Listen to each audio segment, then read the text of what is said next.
네, 문재인 대통령이 오늘 한병도 청와대 정무수석을 통해서 평창 동계올림픽 초청장을 이명박 전 대통령에게 전달했습니다. 이 밖에 정가 소식 짚어보겠습니다. 유용화 한국외대 미네르바 교양대학 초빙 교수, 배정호 세안대 교수 두 분 모셨습니다. 안녕하십니까? 안녕하십니까? 네. 자, 먼저 오늘 오후에 한병도 청와대 정무수석이 이명박 전 대통령에게 평창 동계올림픽 초청장 전달하는 모습을 잠깐 보고 말씀 나누겠습니다.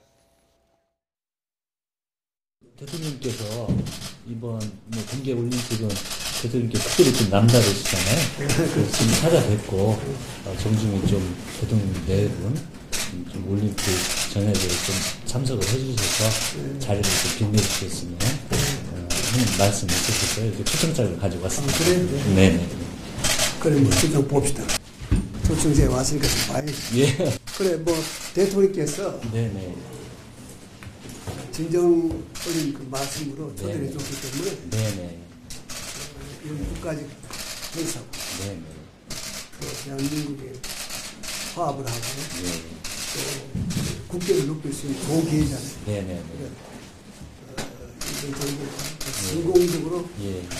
개최가 돼야 된다고 소망을 하고 있습니다. 네네. 감사합니다. 그 점에서 우리가 오늘 초청을 받았으니까 네네. 여러 이야기가 있지만은 네네. 예. 긍정적으로 예. 그래서 알려드리고 네네. 할까 합니다. 자, 이 문재인 대통령이 직접 지시했다고 하죠. 네. 이 예를 갖춰 직접 전하라 이렇게 이제 참모들에게 이제 얘기를 했다고 하거든요. 그 배경을 어떻게 봐야 되는 겁니까? 그러니까 검찰 수사에서 예를 들면 지금 이명박 전 대통령이 굉장히 욱지고 있지 않습니까? 예. 뭐 국정원 특파비라든가 다스 실소유주 논란 문제, 또 이제 국정원 댓글 사건 문제, 그 욱지고 있지만 실제 예. 검찰에서 나오는 얘기는 좀 더 보강 수사가 필요하다, 증거가 예. 더 필요하다. 전직 대통령이기 때문에 검찰을 포토라인에서 확실한 게 아닐 경우는 사실상 역풍을 맞을 수 있다. 예. 이런 얘기가 나오면서 이제 문재인 대통령은 여러 가지 정황으로 봤을 때 지금 이명박 전 대통령에 대한 어떤 검찰 수사의 상황이라든가 전국 상황을 봤을 때 예. 지금 현재 중요한 것은 올림픽이 아니냐 뭐 그렇게 판단을 내린 것 같습니다. 예. 평창 올림픽을 성공적으로 개최한 것이 가장 중요하다. 평창 올림픽에 대한 성공적 개최는 뭐 여러 가지 뭐 북한 변수도 있지만 우리 국내 정치에 있어서 남남 갈등 문제가 약화되고 남남 갈등이 보이지 말아야 되는 게 또 중요한 첫 번째 과제겠죠. 그래서 그런 측면에서 봤을 때 이명박 전 대통령은 뭐 전직 대통령이니까 현재요 예우 차원으로 분명히 또 초대장을 보내야 되고 그런 측면에 봤을 때 좀 뭔가 올림픽을 겨냥한 어떤 정치권에 있어서의 어떤 갈등 문제 이런 부분들을 좀 해소하면서 올림픽을 성공적으로 개최하려고 하는 그러한 의도가 이번에 보여진 것이 아니냐 그런 생각이 듭니다. 예. 지금 전직 대통령 가운데 이런 그 초청장을 받을 수 있는 사람은 이명박 전 대통령뿐인가요? 네, 그렇습니다. 왜 그러냐면은 예. 지금 현재 생존해 있는 분이 네 분 아닙니까? 예. 그런데 전두환, 노태우 이 두 분은 12.12 군사 반란 그리고 5.18 관련해서 사법처벌을 받아서 전직 대통령 애우에 관한 그 법리에 따라서 애우를 받을 수 없고요. 그 자기 예. 박탈됐고.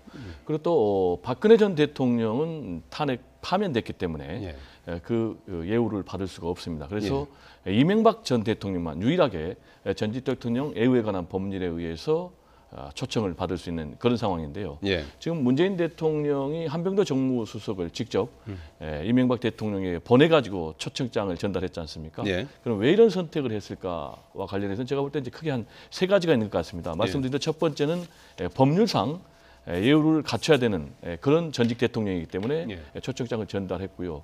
그리고 두 번째는 말씀하셨지만은 평창 동계올림픽의 성공을 위해서는 아무래도 지금 현재 정치 갈등으로 남남 분열이 이루어지면 안 되겠지 않습니까? 그래서 평화의 평창 올림픽, 화합의 평창 동계올림픽 그런 메시지를 전달하기 위해서도 일단 의전을 갖춰야 될 것 같고요.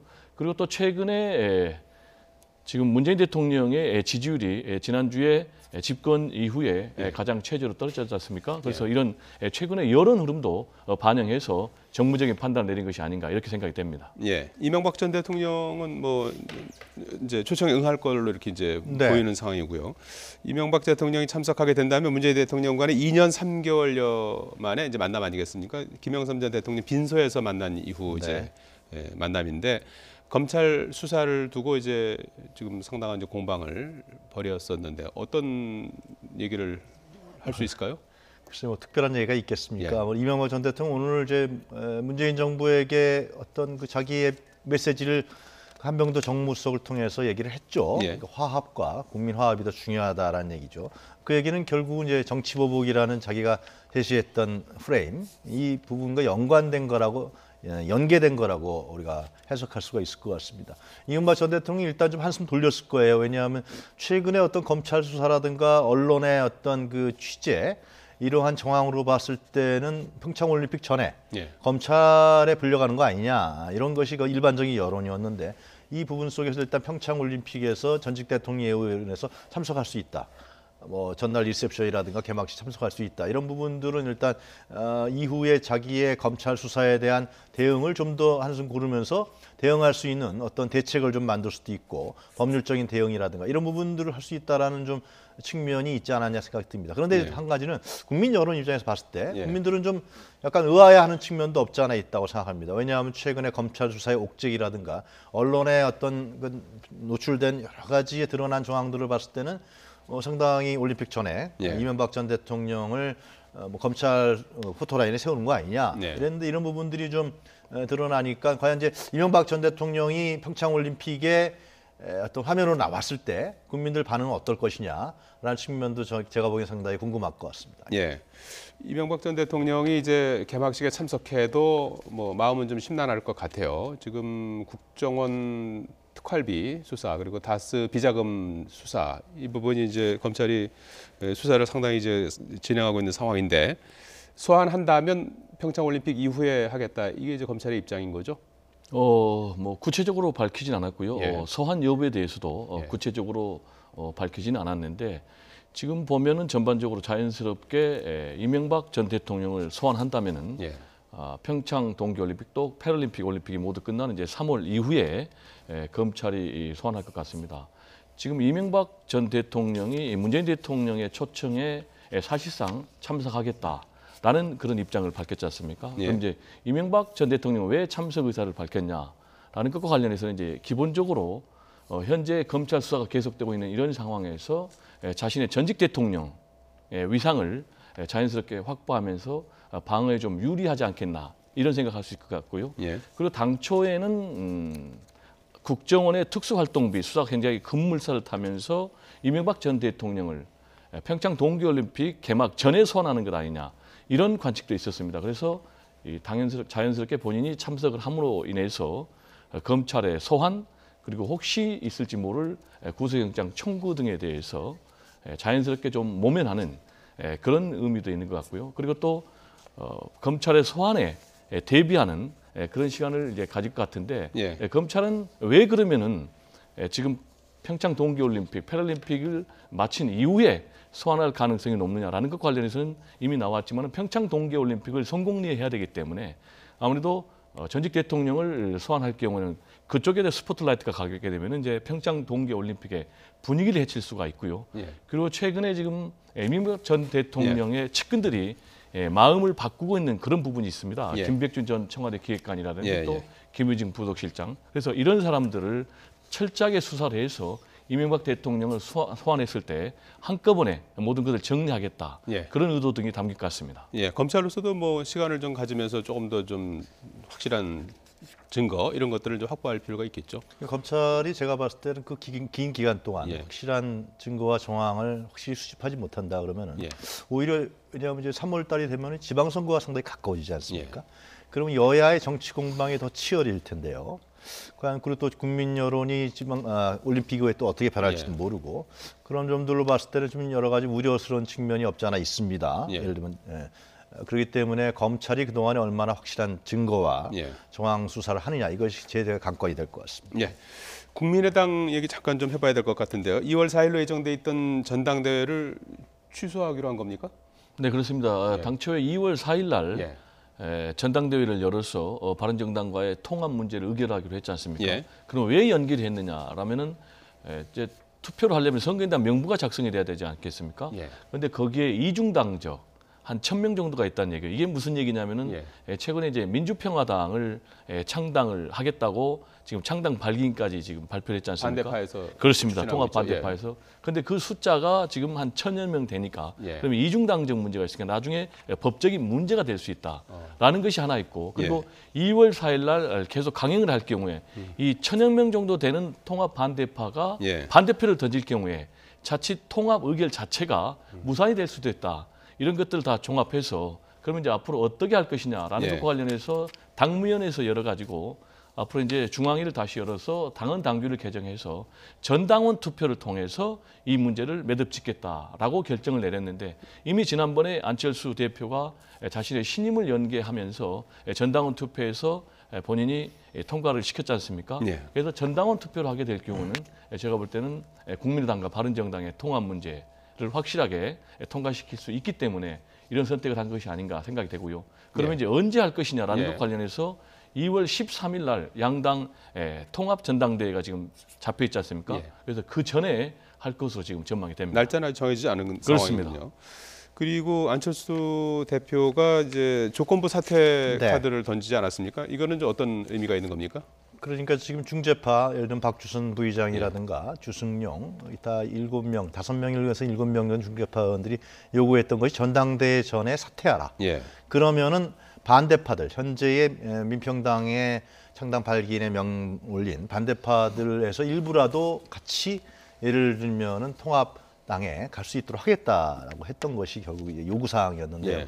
그것이 계속 시일이 가면서 이것이 좀 희석된 측면이 없지 않아 있습니다. 물론 오늘 박주선 부의장은 안철수 대표가 완전히 합당 대회를 한 다음에 사퇴하겠다는 부분에 대해서 별 의미가 없다라고 얘기하면서 반대파를 그때는 어떻게 데려가냐라고 얘기하지만 상황이 계속 매일매일 바뀌면서 사실상 완전히 루비콘강을 건너버렸거든요. 그러니까 이제 사실상 반대파에 지금 명단을 올리는 사람들은 이 통합당에 오기가 상당히 힘들어지는 과정이 있습니다. 결국 중재파가 어떤 선택을 하냐는 중요한 것인데 결국 이제 안철수 대표가 택할 수 있는 카드는 정치적 도의적 책임을 져야 되는 것이죠. 자신이 대표인데 당일이 분당되고 여러 가지 결렬될 과정에 대해서 그 도의적 책임을 지겠다라는 겁니다. 그래서 이제 통합한 다음에 자기가 사퇴하겠다. 근데 문제는 유승민 대표가 있는 거죠. 유승민 대표는 같이 하자 그랬는데 공동 대표를 하자는 같이 거죠? 하자 그랬는데 안철수 대표가 사퇴하게 되면 유승민 대표도 사퇴 안 할래 안 할 수 없게 되는 것이죠. 그렇게 되면 제3의 인물이라든가 다른 사람이 공동 대표를 하는 그러한 어떤 통합신당의 출범을 볼 수밖에 없을 것 같습니다.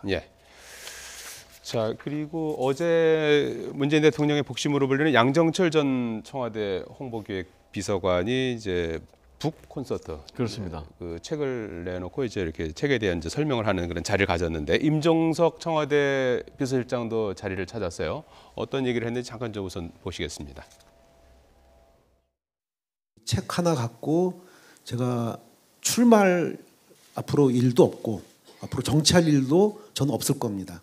출판사가 그 부탁하는 일련의 그 의무 방어전이 끝나고 나면 이제 다시 저는 이제 뭐 외국에 있는 대학으로 가서 좀 공부를 하면서 대통령님하고도 좀 계속 떨어져 있고 싶고 청와대나 권력하고도 좀 거리를 계속 두고 싶습니다.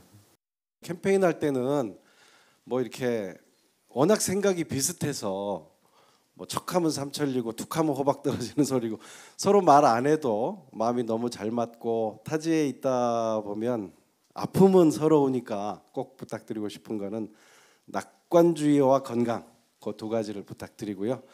몸 잘 만들어 두세요. 여러 가지 저 의미심장한 얘기들이 좀 많았던 것 같은데. 몸 잘 만들어 두세요라는 게. 그게 제일 그 어떤 의미죠? 그래서 이제 뭐 정치권에서는 아니 정치 다시 할 거 아니냐. 재개할 때까지는 몸과 마음을 잘 다스려라. 뭐 그런 얘기 아닐까 싶은데요. 본인은 뭐 계속 권력과 거리를 두고 싶다 이렇게 이제 공식적으로 언급은 했는데 말이죠. 사실상 임종석 실장하고 양정철 씨하고는 그러니까 선거 캠프 전에부터 사실 양정철 씨가 문재인 전 대통령 굉장히 오랫동안 모신 사람 아닙니까? 최측근이고 어려울 때도 같이 했었고 선거 캠프 구성할 때 양정철 씨가 제가 알고 있기로는 임종철 실장을 다시 끌어들인 걸로 제가 알고 있습니다. 그렇게 해서 선거 캠프에 상당히 협력도 잘 되고 서로 간에 결합했었는데 일단 임 실장은 이제 청와대로 갔고요. 양정철 씨는 문재인 대통령의 가장 최측근이라는 복심이라는 이유. 이 문제는 결국 이제 뭐 주류가 정치를 다 한다, 최측근이 다 한다, 패권이다 이런 부분들 또 때문에 사실 이 정치권을 떠났단 말이죠. 청와대에 못 들어가고 이렇게 해서 나눠져 있었는데 최근에 나오는 얘기는 뭐 그 출판 기념회 때 뭐 부인을 했습니다마는 두 사람 간의 알력설이 좀 있었고요. 특히 인사 문제라든가 이제 지방선거에 관한 공천 문제, 캠프 상황에 대한 부분 문제 이런 부분들이 계속 나오면서 누가 도와준다, 누가 도와준다. 그래서 그날도 뭐 박영선, 민병두 후보는 나왔었단 말이죠. 경선에 출마하겠다는. 또 다른 후보도 또 안 왔어요. 예. 우상호 의원이라든가 그런 걸 봤을 때 이러한 부분들이 아니다라고 이제 서로 부인하고 있지만은 정치권 내에서는 이 갈등 부분들이 이건 뭐 권력이라는 측면이 없지 않아 있기 때문에 예. 이런 부분들이 계속해서 회자될 수밖에 없지 않겠느냐. 그래서 양정철 씨가 하여튼 뭐 지방선거 전에는 외국에 나가겠다라고 하는데 또 이제 또 국내에 들어오게 되면은 지방선거 이후에 국내에 들어오게 되면 양정철 씨의 정치 복귀, 재개 이런 부분들이 계속 나올 수밖에 없고요. 실제로 양정철 씨가 이제 그 문재인 대통령의 주변에 있는 인물이라든가 인맥이라든가 네트워크라든가 이런 예. 부분들에 대해서는 사실상 상당한 정치적 영향력을 가질 수밖에 없거든요. 현재요. 예.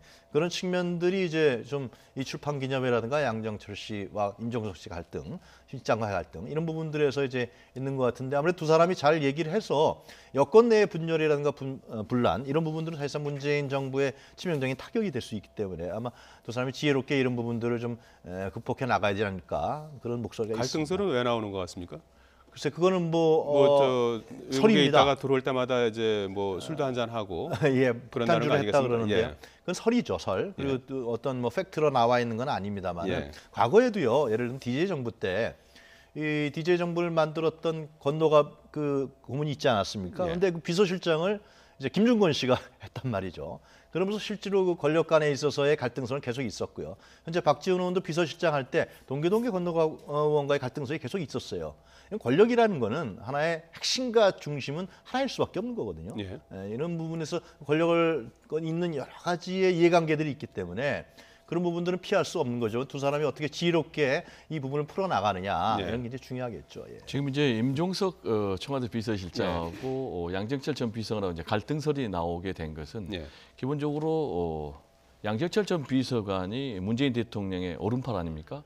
사실상 문재인 대통령을 만든 제1등 공신하면 이제 양정철인데 이 두 사람이 광창 팀 만들어 가지고 문재인 대통령을 만들었는데 그 광창 팀을 만든 사람이 네. 양정철 비서관이고 그리고 임종석 비서실장을 뭐 삼고초려 이상으로 설득을 해서 결국 그 캠프에 데려왔어요. 예. 그런데 한 사람은 이제 청와대에 입성을 하고 예. 한 사람은 이제 청와대에 입성을 하지 못하니까 거기서 계속해서 두 사람의 갈등설이 나오는데 제가 볼 때는 양정철 전 비서관이 언제까지 계속해서 제야에 머무를 수는 없다. 차라리 제도권에 들어와서 문재인 대통령을 돕는 것도 현실적인 방법이 아닌가 이렇게 생각됩니다. 양 전 비서관과 임종석 비서실장의 어떤 관계를 조금 가늠해 볼 수 있는 대화를 잠깐 좀 들어보실까요?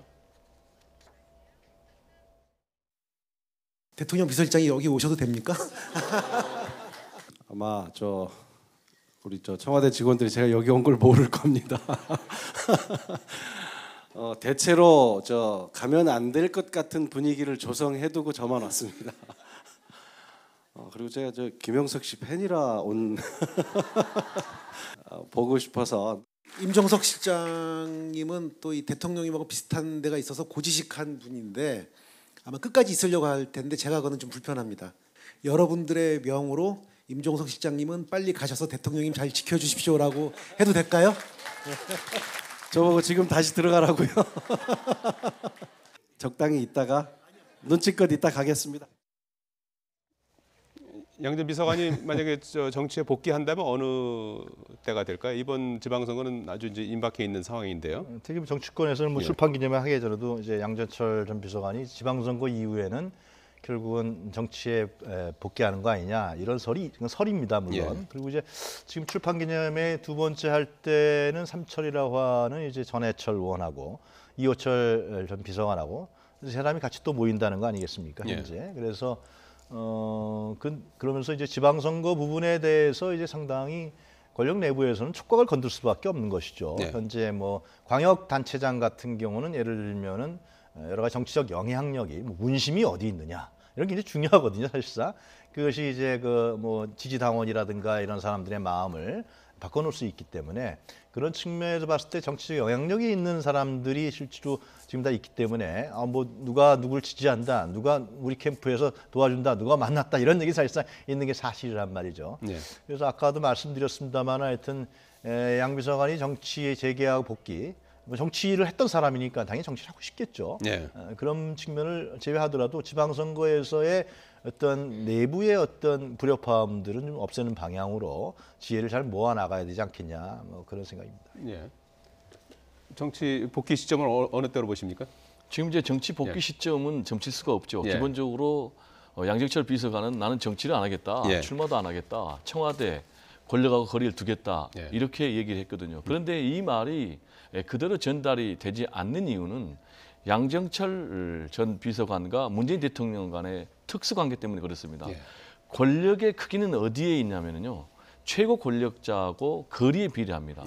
그런데 양정철 전 비서관은 문재인 대통령을 만든 핵심 공신이고 언제든지 문재인 대통령을 사실상 만날 수 있고 본인이 직접 만나지 못해도 언제든지 자신의 의사를 전달할 수 있는 통로가 문재인 대통령 주변에 다 있는 거예요. 예. 그러니까 본인이 아무리 나는 정치를 안 한다. 예.